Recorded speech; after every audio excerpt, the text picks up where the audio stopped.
बंद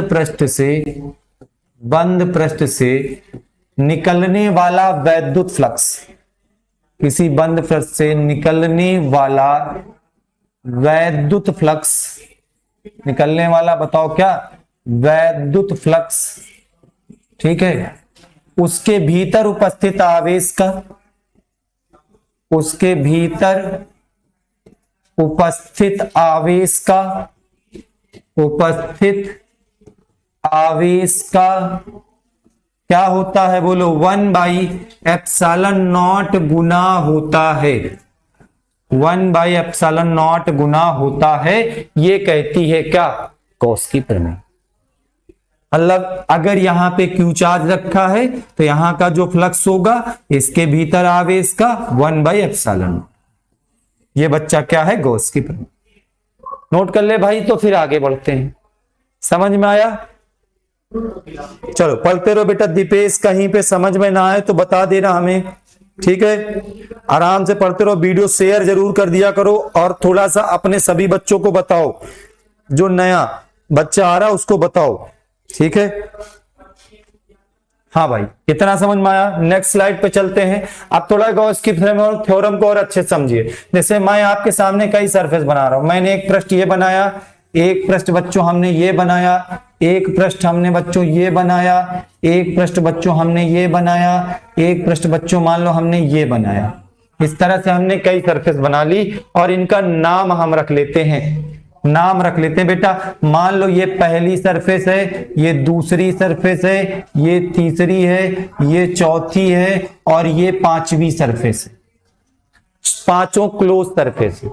अब चार्ज समझना। मान लो मैंने यहां पे कहा प्लस Q1 चार्ज रखा है, यहां पे माइनस Q2 चार्ज रखा है, यहां पे प्लस Q3 चार्ज रखा है, यहां माइनस Q4 चार्ज रखा है। Plus Q1 minus Q2 plus Q3 minus Q4, इस प्रकार से चार्ज रखे हुए हैं। अब अगर मान लो मैं आपसे पूछूं कि प्रथम पृष्ठ से गुजरने वाला वैद्युत फ्लक्स φ1 क्या होगा, मैंने आपसे पूछा प्रथम पृष्ठ ये जो है इससे गुजरने वाला फ्लक्स φ1 क्या होगा। आप क्या देख रहे हो, इसके भीतर बताओ कोई आवेश है? पहली पृष्ठ के भीतर आवेश है? नहीं है। तो इसके भीतर अगर आवेश नहीं है तो आवेश 0, उसका 1/ε0 गुना, तो फ्लक्स कितना आ जाएगा बच्चा, 0 आ जाएगा।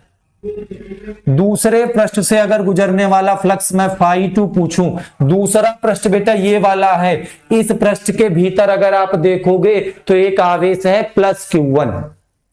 कितना आवेश है, प्लस Q1। तो φ2 क्या होगा, Q1 का क्या हो जाएगा, 1/ε0 गुना। तो φ2 बराबर आ जाएगा Q1/ε0, Q1/ε0। बात समझ में आ गई बेटा? अगर मैं आपसे पूछूं, समझो भैया, इसके बाद गॉस की प्रमेय की ऐसी की तैसी जीवन में कभी नहीं भूलोगे।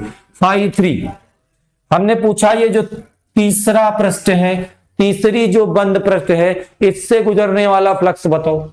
तो तीसरे पृष्ठ के भीतर दो आवेश हैं, देखो, एक है प्लस Q1, देख भाई देख, एक है प्लस Q1 और दूसरा माइनस Q2। अगर हम नेट चार्ज पूछे, कुल आवेश पूछे, तो आप क्या करोगे, Q1 से Q2 को माइनस कर दोगे। क्या करो, Q1 से Q2 को माइनस कर दोगे। 5 कूलाम प्लस में था, 3 कूलाम माइनस में था, तो नेट चार्ज कितना हुआ, 2 कूलाम का। तो गॉस ने यही तो बताया कि कुल आवेश मतलब सबको जोड़ घटा के हमें टोटल बताओ, हम तुम्हें फ्लक्स बताएंगे। तो कुल आवेश का कितने गुना, 1/ε0 गुना। तो φ3 इक्वल टू हो गया बेटा Q1 माइनस Q2 अपॉन में ε0। बात समझ में आ रही ना बाबू? हम आपसे पूछे φ4 क्या होगा, φ4 चौथा सरफेस भैया, चौथी सरफेस ये वाली है, गौर से देखना, कंफ्यूज मत होना। चौथी सरफेस ये वाली है, इससे निकलने वाला फ्लक्स हमने पूछा। चौथी सरफेस से निकलने वाला फ्लक्स हमने पूछा। अब बताओ, चौथी सरफेस में अगर देखो तो 3 चार्ज हैं, एक प्लस Q1, एक प्लस Q3, एक माइनस Q2। एक है Q1 और एक है Q3 और यह है माइनस का Q2।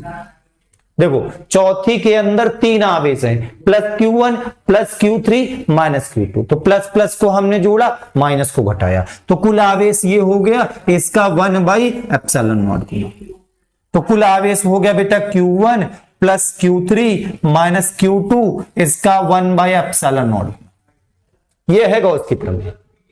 इसके बाद कंफ्यूजन नहीं बचनी चाहिए, एक एक बच्चे को समझ में आ जानी चाहिए। ठीक है, हमने आपसे पूछा बच्चा कि फाइव बताओ, पांचवें सरफेस का फ्लक्स बताओ क्या होगा। अब भैया पांचवी जो सरफेस है, लास्ट वाली जो सरफेस है, उसके भीतर कुल आवेश कितना देखना गौर से।